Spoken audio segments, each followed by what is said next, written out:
اعوذ باللہ من الشیطان الرجیم بسم اللہ الرحمن الرحیم والسابقون الاولون من المہاجرین والانصار والذین اتبعوهم بإحسان رضی اللہ عنہم ورضوا عنہ۔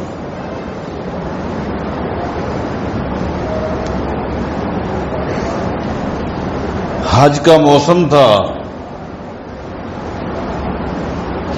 مینا کا میدان تھا،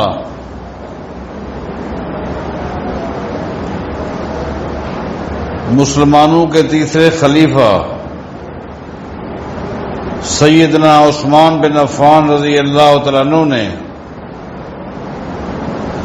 ظہر کی نماز پڑھائی۔ نماز کے بعد اپنے خیمے میں چلے گئے۔ تھوڑی دیر کے بعد ایک شخص سیدنا عثمان رضی اللہ تعالیٰ عنہ کے خیمے پر پہنچ گیا، اندر آنے کی اجازت مانگی، چلا گیا۔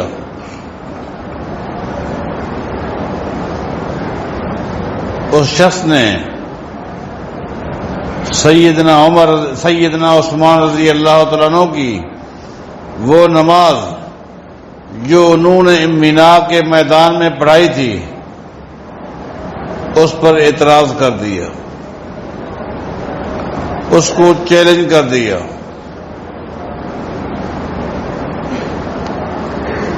اعتراض کیا کیا اس کو بعد میں بیان کرتا ہوں، پہلے آپ کو بتاتا ہوں کہ یہ شخص کون تھا۔ آیا کوئی عام دیہاتی تھا، کوئی ان پڑھ آدمی تھا جس نے مسلمانوں کے امیر کی نماز کے اوپر اعتراض کر دیا؟ نہیں، وہ پڑھا لکھا انسان تھا اور اس کا ایک مقام تھا۔ وہ ہیں سیدنا عبد الرحمن بن عوف رضی اللہ عنہ۔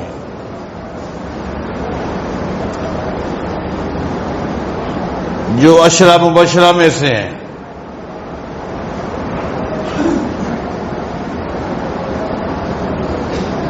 عبد الرحمن بن عوف کا جو ایک مقام ہے وہ سب مسلمان جانتے ہیں۔ ایک موقع پر جبریل علیہ السلام نے نبی علیہ السلام سے کہا تھا، ان اللہ یقرئک السلام، آج اللہ نے مجھے بھیجا ہے، میرے پاس اللہ کی طرف سے آپ کے لیے سلام ہے، اللہ نے آپ کو سلام بھیجا ہے۔ وَيَقُولُ، اور اللہ تعالی یہ فرما رہا ہے، اقرئو عبد الرحمن السلام، کہ اپنے دوست عبد الرحمن بن عوف کو بھی رب کا سلام دے دو۔ یہ مقام ہے۔ وَبَشِّرْهُ بِالْجَنَّةِ، اور جنت کی بشارت بھی دے دو۔ وہ کوئی عام آدمی نہیں تھا، بلکہ عبد الرحمن بن عوف رضی اللہ تعالیٰ عنہ کو ایک ایسا بھی مقام حاصل ہے جو آپ علماء کرام سے سنتے رہتے ہیں، جس عظمت میں، جس مقام میں پوری امت میں عبد الرحمن بن عوف کا کوئی شریک نہیں ہے۔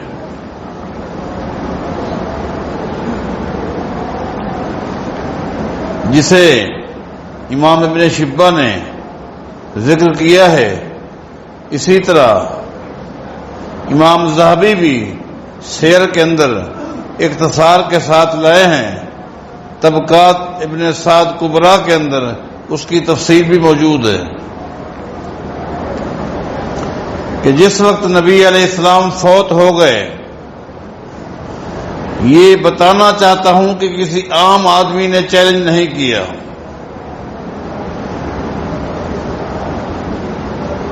جس وقت نبی علیہ السلام فوت ہو گئے، ایک دن سیدنا عبد الرحمن بن عوف رضی اللہ تعالیٰ عنہ بیت المال کے دروازے پر کھڑے تھے. اچانک آنکھوں میں آنسو آ گئے. کیوں؟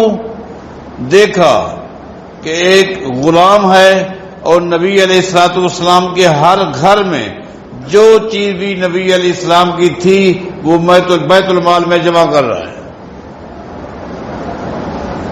عبد الرحمن بن عوف پریشان ہو گئے. اگر نبی علیہ الصلوۃ والسلام کے ہر گھر سے جو بھی نبی علیہ السلام کی امانتیں ہیں بیت المال میں جمع ہو گئی تو اللہ کے پیغمبر کے گھر تو خالی ہو گئے. کیا بنے گا؟ آنسو بہاتے ہوئے گھر چلے گئے. گھوڑا نکالا، سوار ہوئے اور مدینہ سے دور جو ان کی زرعی زمین تھی وہاں چلے گئے. یہ زمین کتنا تھی اس کا اندازہ تو مجھے کہیں بھی نہیں ملا، لیکن امام ابن شبہ نے ایک بات بیان کی ہے کہ وہ زمین اتنا تھی کہ اس زمین کو سیراب کرنے کے لیے عبد الرحمن بن عوف نے 20 کنویں کھدوائے ہوئے تھے، اور ہر کنویں پر ایک اونٹ چلتا تھا، اونٹ کے ذریعے پانی نکلتا تھا اور زمین سیراب ہوتی تھی. اب ایک دیہاتی آدمی سمجھ سکتا ہے کہ ایک کنویں کے ذریعے کتنے ایکڑ زمین سیراب کی جاتی ہے. 20 کنویں تھے.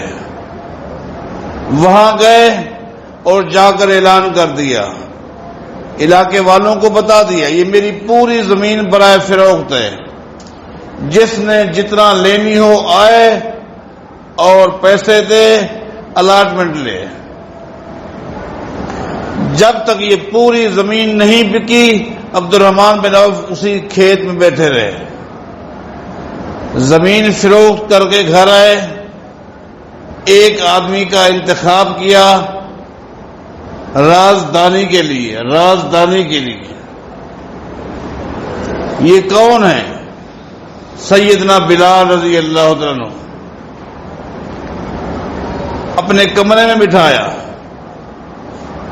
اور جتنے نبی علیہ السلام کے گھر تھے اتنی تھیلیاں بنائی، نقدی کی تھیلیاں بنائی، اور کہا بلال ہر تھیلی نبی علیہ السلام کے ہر گھر میں پہنچاؤ، لیکن میں تمہیں اللہ کا واسطہ دیتا ہوں، اللہ کی قسم دیتا ہوں کہ جب تک زندہ رہنا میرے اس عمل کا اظہار کہیں نہیں کرنا. اگر آپ کو مجبور کیا جائے تو آپ یہ کہہ دینا، ان امہات المومنین کو بتا دینا کہ ان میں نہ زکوٰۃ ہے نہ صدقہ ہے، یہ ہدیہ ہے، کسی اللہ کے بندے نے بھیجا ہے. ہدیہ قبول کرنا شرعی مسئلہ ہے.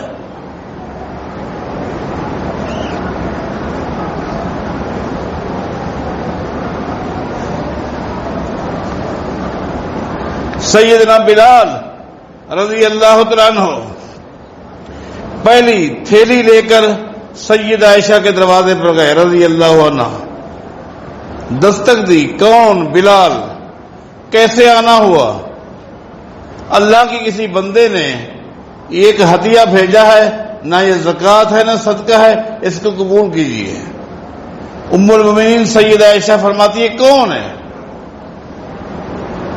بلال نے کہا کہ نہیں، حلفاً میں پابند ہوں اس کا نام نہیں بتا سکتا.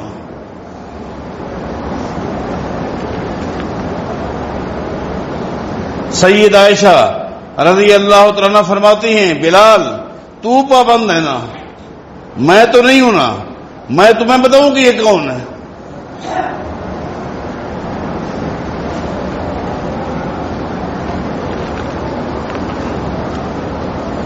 آپ بتائیں. فرماتی عبد الرحمن بن عوف رضی اللہ عنہ.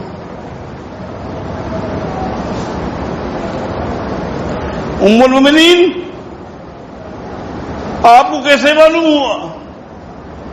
سید عائشہ فرماتی ہیں نبی علیہ السلام نے اپنی وفات سے پہلے اپنی بیویوں کے ساتھ ایک مخصوص میٹنگ کی تھی جس میں پیغمبر کی بیویوں کے علاوہ کوئی نہیں تھا. نبی علیہ السلام نے اس میٹنگ میں 2 باتیں بیان کی تھی کہ جب میری روح قبض ہو جائے میری جتنی بھی امانتیں جس گھر میں ہیں بیت المال میں جمع کرنا ہے. دوسری بات بیان کی تھی کہ لا یحافظ علیکن بعدی الا الصادق البار، تم نے گھبرانا نہیں کہ تمہارا کیا بنے گا. سن لو، اللہ تعالیٰ میری امت میں سے کسی ایسے شخص کا انتخاب کرے گا جو صداقت میں بھی اپنی مثال آپ ہوگا، تقوی میں بھی اپنی مثال آپ ہوگا، اور وہ میرے گھروں کا کفیل بن جائے گا. بس اتنا بات آپ نے بیان کی، میٹنگ ختم ہو گئی، تمام پیغمبر کی بیویاں اپنے گھروں میں چلی گئی. سید عائشہ فرماتی ہیں بلال عصر کی نماز کا وقت تھا، پیغمبر کی ساری بیویاں اپنے گھروں میں چلی گئی، لیکن میں تو اس گھر میں تھی جس گھر میں محمد رسول اللہ تھے صلی اللہ علیہ وسلم. میں کام میں لگی ہوئی تھی، آتے جاتے عصر سے لے کر مغرب تک میں نے یہی دیکھا. جب بھی میں نبی علیہ السلام کے قریب سے گزرتی میں یہی دیکھتی اللہ کے نبی عبد الرحمن بن عوف کے لیے نام لے کر دعا کرو.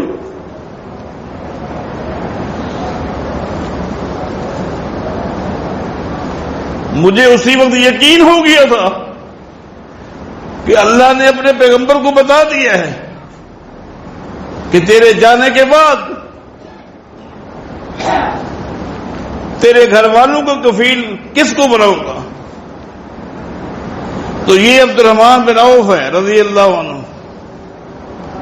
آج مینا کے میدان میں مسلمانوں کے تیسرے خلیفہ عثمان بن عفان کے خیمے میں جا کر اعتراض کرتے ہیں. فرماتے عثمان الم تصلی فی ھذا المکان ما رسول اللہ صلی اللہ علیہ وسلم. عثمان 10 ہجری کو نبی علیہ السلام حج کرنے آئے تھے، میں بھی تھا، عثمان تو بھی تھا. یہی میدان، یہی مینا کا میدان تھا. نبی علیہ السلام کے پیچھے ہم سب نے ظہر کی نماز پڑھی تھی جس طرح آج آپ نے پڑھائی ہے. نبی علیہ السلام نے کتنی رکعتیں پڑھائی تھی؟ عثمان نے کہا 2 رکعتیں.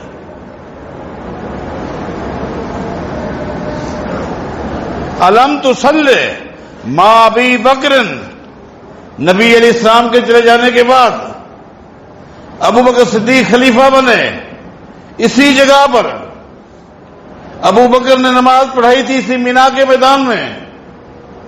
میں بھی تھا، تم بھی تھے. کتنی رکعتیں تھیں؟ کہا 2 رکعتیں.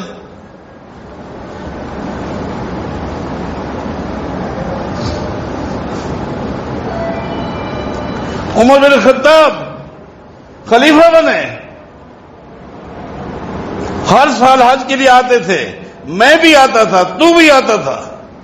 ہر سال مینا کے میدان میں عمر بن خطاب نے ظہر کی کتنی رکعتیں پڑھائی؟ کہا 2 رکعتیں. الم تصلی صدرا من خلافتک رکعتین. عثمان پچھلے سال تک میں نے تیرے پیچھے حج کیا ہے،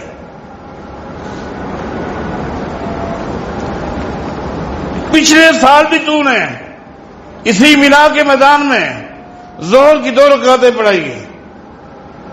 جی ہاں ایسا ہے. عثمان اللہ کے نبی جب تک تھے جبریل پیغام لے کر آتا تھا. اللہ کے نبی چلے گئے، جبریل کا آنا بند ہو گیا. دین اللہ کی وحی ہے، پھر یہ 4 رکعتیں کیسے آ گئی؟ آج تو نے ظہر کی نماز مینا کے میدان میں 2 کی بجائے 4 رکعتیں کیوں پڑھائی ہے؟ جواب دو. آپ غور کریں.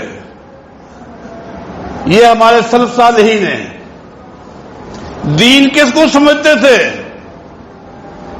کسی خلیفہ کی رائے کو، جذبات کو، کسی کے مقلد تھے؟ نہیں، دین اللہ کی وحی کا نام. جو بھی غلطی کرتا صحابہ اس کو روکنا بھی جانتے تھے، ٹوکنا بھی جانتے تھے.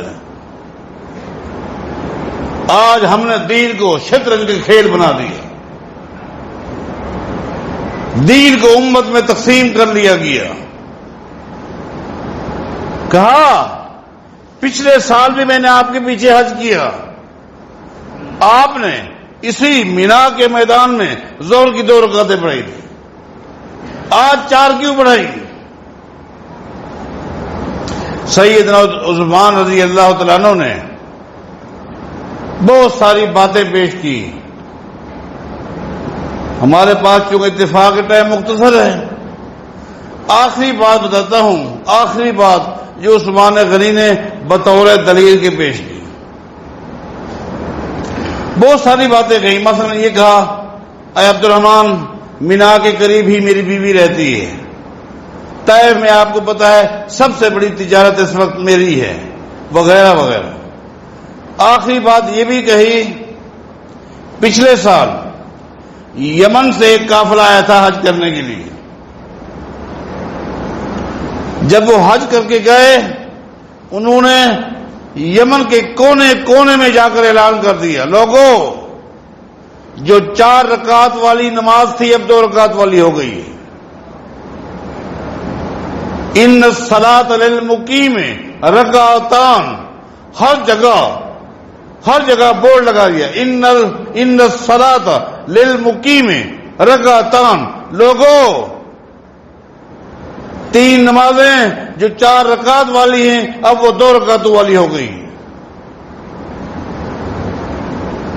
جب میں نے یہ دیکھا کہ یہ ہو رہا ہے تو میں نے 4 رکعتیں پڑھائی تاکہ امت کے اندر یہ خلفشاہ جو ہے یہ نہیں ہونا چاہیے. عبد الرحمن بن عوف فرماتے ہیں ما من ھذا شیء لک فیہ عذر. جتنے بھی آپ نے دلائل دیے ہیں میرے نزدیک ان کی کوئی حیثیت نہیں. سیدنا عمر کے دور میں کتنا اسلامی خطہ پھیل چکا تھا، لوگوں نے باتیں کی ہوں گی، لوگوں کی باتیں کرنے پر یہ ہوتا ہے. کوئی آپ کی دلیل میں وزن نہیں ہے. کھڑے ہو گئے اور فرمایا کہ میں اب جا رہا ہوں. عثمان نے کہا کہاں جا رہے ہو؟ عبد الرحمن بن عوف نے کہا میری معلومات کے مطابق اس وقت زمین کی پشت پر جتنے علماء ہیں سب سے بڑا عالم عبداللہ بن مسعود ہے رضی اللہ، جس کو نبی علیہ السلام نے فرمایا تھا حبر هذه الامہ. لوگوں عبداللہ بن مسعود میری امت کا وہ عالم ہے جس کے علم کی بھی کوئی مثال نہیں، اس کے عمل کی بھی کوئی مثال نہیں. زمین پر علماء ہوتے ہیں، علم بے پناہ، عمل نہیں. علم کچھ بھی نہیں ہے، عمل بے پناہ نہیں. ہمارے لوگوں کون فرما رہے ہیں؟ عالم کون کہ ہیبر کہتے ہیں اس عالم کو جس کا علم بھی مثالی ہو، عمل بھی مثالی ہو، اور جس کا اخلاص اور تقوی بھی مثالی ہو. اللہ کے نبی فرماتے ہیں ہیبر هذه الامہ، میری امت کا اگر کسی نے ہیبر کو دیکھنا ہو عبداللہ بن مسعود ہے. عبد الرحمن بن عوف کہتے ہیں اے عثمان، میں عبداللہ بن مسعود کے پاس جا کر تمہارے خلاف مقدمہ درج کرتا ہوں کہ یہ کیا ہو رہا ہے، آگے چل کے امت کیا کرے گی. ابھی سے اگر یہ ہو گیا آئندہ کیا بنے گا. میں عثمان تمہاری عزت کرتا ہوں، تمہارا مقام ہے، تمہاری ایک شان ہے، پیغمبر کی زبانی تمہاری عظمت سن چکا ہوں. اور تجھے پتا ہے سیدنا عمر نے اپنی زندگی میں جو 6 افراد پر ایک کمیٹی بنائی تھی اور 6 افراد کا سربراہ میں عبد الرحمان تھا. تجھے خلیفہ بنانے میں میرا ایک کردار ہے، لیکن اس کا مطلب یہ نہیں ہے میں تیری باتوں کو دین سمجھوں. دین قرآن و حدیث کا نام ہے، اللہ کی وحی کا نام دین ہے. میں جا رہا ہوں. عبداللہ بن مسعود کے پاس پہنچ گئے اور کہا عثمان بن عفان نے مینا کے میدان میں 4 رکعتیں پڑھائی، آپ کیا کہتے ہیں؟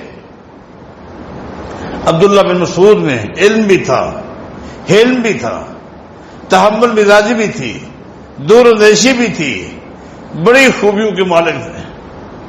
فرماتے ہیں عبد الرحمان سفر میں قصر کرنا افضل ہے اور پوری پڑھنا جائز ہے. سفر میں قصر کرنا افضل ہے اور پوری پڑھنا جائز ہے. عثمان جب تک جائز کام کرتا رہے گا ہم اس کے ساتھ رہیں گے. اسلام فتنہ نہیں چاہتا. اگر 2 رکعتیں پڑھتے تو وہ افضل تھا، 4 پڑھی ہیں تو یہ جائز ہے، اس کو ناجائز نہیں کہہ سکتے. لہذا جب تک جائز کام کرے خلیفہ، بغاوت اسلام اجازت نہیں دیتا. عبد الرحمان آپ کو بھی 4 پڑھنی ہوگی، مجھے بھی 4 پڑھنی ہوگی تاکہ فتنہ نہ ہو. فرمایا ٹھیک ہے میں تیار ہوں. یہ ہے سلف صالحین، یہ ان کا مزاج، یہ ان کی طریق. اللہ تعالی ہمیں صحابہ کرام کے نقش قدم پر چلنے کی توفیق عطا فرمائے.